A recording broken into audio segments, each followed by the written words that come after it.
Polynomials and inequalities and rational inequalities.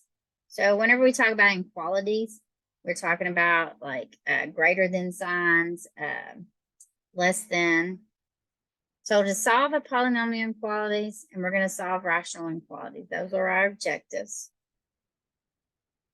A polynomial inequality has a quadratic inequality, can be written in the form of ax squared plus bx plus c is, in this case, either greater than, less than, greater than or equal to, less than or equal to symbol, separating them from zero. Now, a lot of people like to replace them with equal signs, solve it, and then put it back. Just be careful not to forget to put that sign back if you choose to do that. And it could have been minus bx minus c.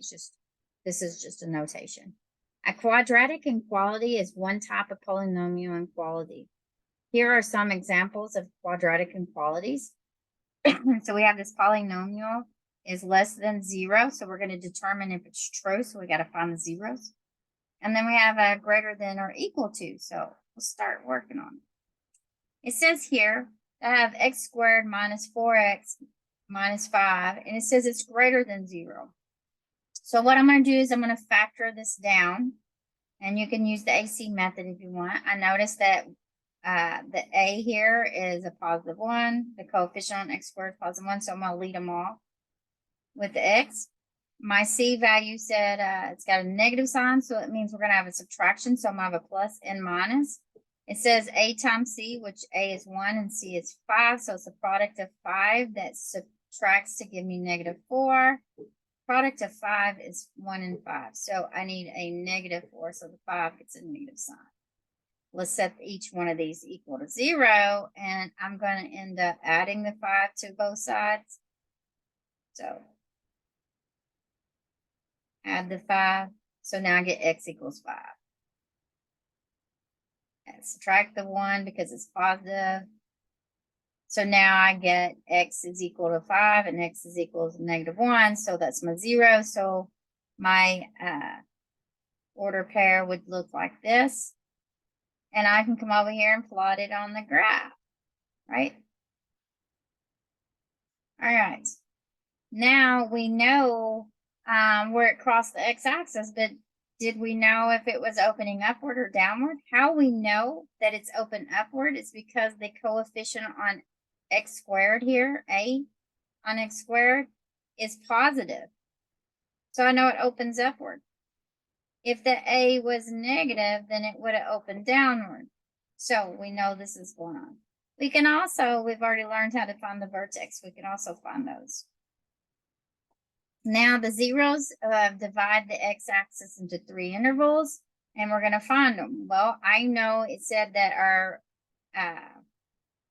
zeros is negative 1 and 5, so I know from negative infinity to negative 1, and then I know negative 1 to 5, and then I know 5 to positive infinity, so that's how come they broke it up this way. And then they said, well, oh, let's pick points from negative infinity to negative 1 and plug in. Well, they picked negative 2, plugged it in the function, we yielded out a negative 6, so it's a negative answer. They said, okay, pick points between negative 1 and 5, so they picked a negative half. You could have picked 0, you could have picked 1, whatever, and they got some value, but they noticed the value was positive.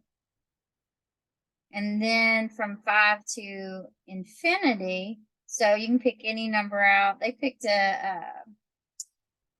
oh, okay, they were still working on inside here. So they picked 2 here, and we got a positive answer. So this is telling us what's going on. Knowing that, we have to go back to determine if it's true. Okay, so when we go back, it said that this polynomial function is greater than 0. So that means whatever I plug in has to be greater. So would you agree if it yielded a negative answer, that was a false statement? If you yielded a negative answer, again, it's a false statement. So what is true? We know that from negative 1 to 0 gave me some value. Actually, let's go negative 1 to 5. Gave me a true value, correct? So in between there. So what is that telling me?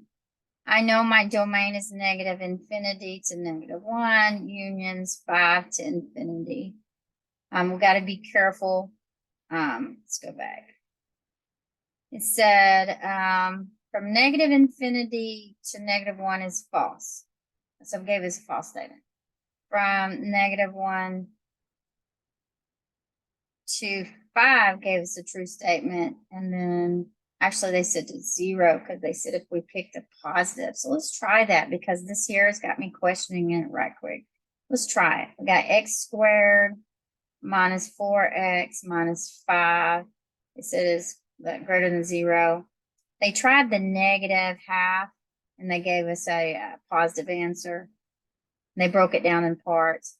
They said, let's try a positive. So what if I plugged in +1? I get 1 minus 4 minus 5, and that is not true.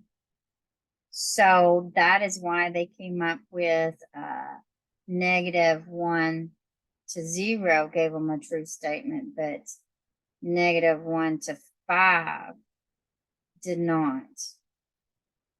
However, 5 to infinity did. Check.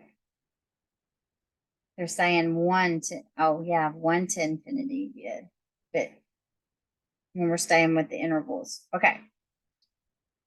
Solve the polynomials and inequalities. We're going to find an equality, equivalent equality with p of x on the side and 0 on one side. So we want our function on one side and 0 on the other. We're going to determine if it's true or not. Let's do some more.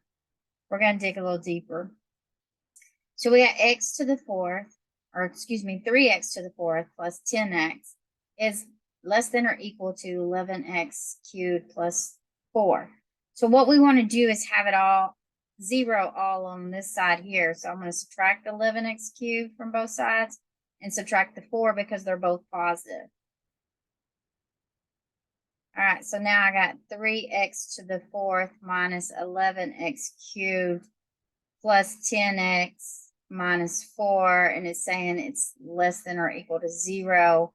So now we're going to have to determine if it's true or not. And what we could do is split it in half and factor it, or we can use the theorems from section 4.4 to solve this. So was it talking about, you remember when we had the function of x is p of x over q of x, and what does that tell me? This one was my q of x, and this one was my p of x. And it gave me all my real possible zeros, and then solve for it that way. So you could do that. And then that will give us our list of them. And then we would put on the number line those points, and we know in between them because we're not equaling those points. Because if we did equal those points, guys, it's going to give us an undefined function. Or not so much an undefined function. It's giving us values to look for to find what part of it is true. That's why you're picking points in between, because we want to know what part, what interval is true. So we're testing our critical points around what we found. So if you have any questions, feel free to reach out to me. We can work more of these. It says to solve a rational inequality, we're going to have to find the equivalent inequality with 0 on both sides again, or 0 on one side and the function on the other. Change the inequality symbol to equals if you want to. Just don't forget to put it back. Find the values of the variable. The numbers we're going to find in steps 2 and 3 are our critical values, and then we're going to determine the intervals in which is true around the critical values. And then next we're going to select those. All right, so let's do it. So we need to subtract this 1 from both sides. I a lot of times like to leave that 1 and just say, okay, I know that I just need to make sure this side is less than that 1 whenever I find the critical values. However, we got to be careful. Sometimes that 1 would play a factor in it. So what we need to do is And if you want to, you can change this to equals. That's what they did here. Just be careful when you do it. So now I got x plus 1 over 2x minus 4 minus 1. I want to leave this because I will forget it in the end. That's just me. But you can put equals there. I'm going to multiply by the denominator. And what happens when I multiply the whole thing by the denominator? Now I have let's get this right. I have this here reduces, so the fraction is gone, right? So now I have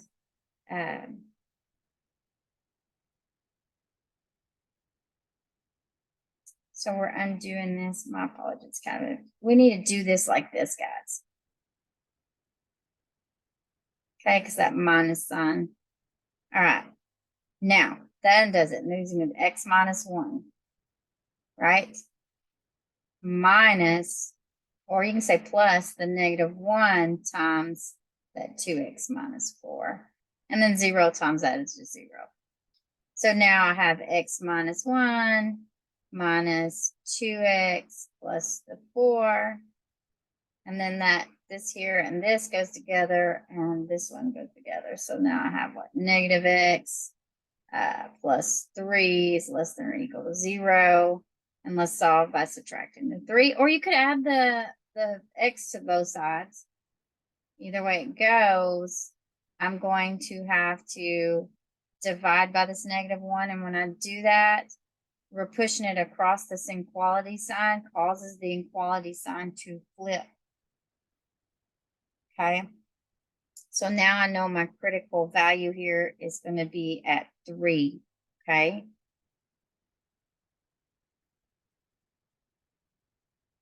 Now I know that I have 2 critical values at that particular one.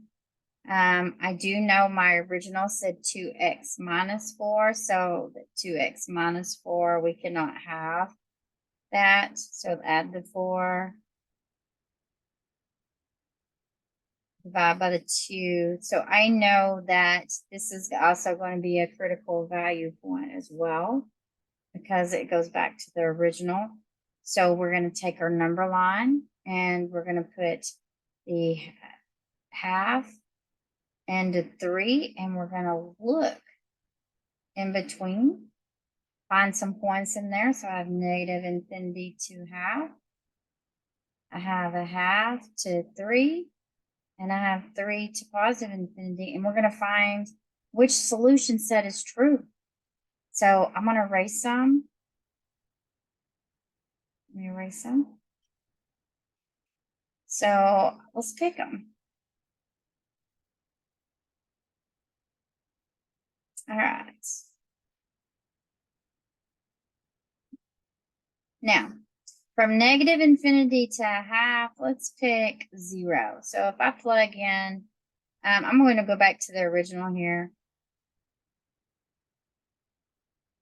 All right, so if I plug in 0 for x, so I'm going to let x equal 0. I plug it in, what I get, 1 over negative 4.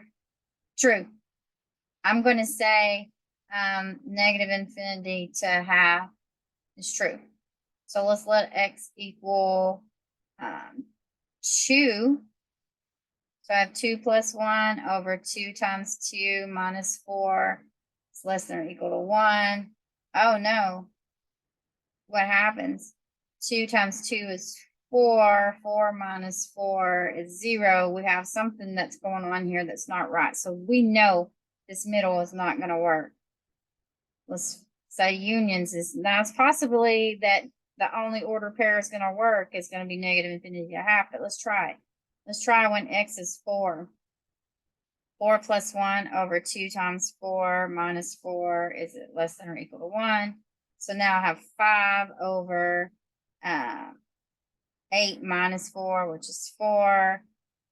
And is 5/4 actually less than 1? No, it's greater than 1. So therefore, the only area that's true here gives us some true solutions is going to be this one.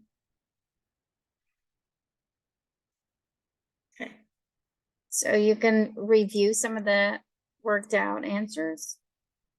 And then we just stated in interval notation.